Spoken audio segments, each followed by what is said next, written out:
అదే కాదు, ఎంత దుర్మార్గం అంటే ఎకరా భూమి జిరాయితీ భూమి 18 లక్షల రూపాయలు రైతుకి ఇచ్చింది. అదే ఆర్సెల్ మెట్ల దగ్గర 51 లక్షల రూపాయలు తీసుకుంది గవర్నమెంట్. అంటే రైతుల భూములతో వ్యాపారం చేయడం అనేది ఇదేం సంస్కృతి అనేది మేము ఆడదలుచుకున్నాం.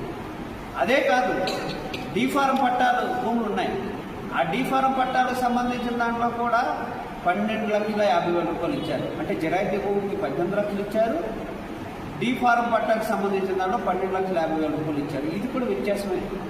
సుప్రీంకోర్టు స్పష్టంగా చెప్పింది, మేకల పాండు అనే కేసులో స్పష్టంగా చెప్పింది, అంటే జిరాయితీతో సమానంగానే ఏవైతే డీఫారం పట్టా భూములు ఉన్నాయో దానికి ఇవ్వమని, దాన్ని కూడా అమలు చేయలేదు.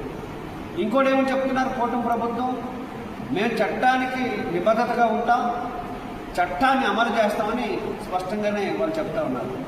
2013 భూసేకరణ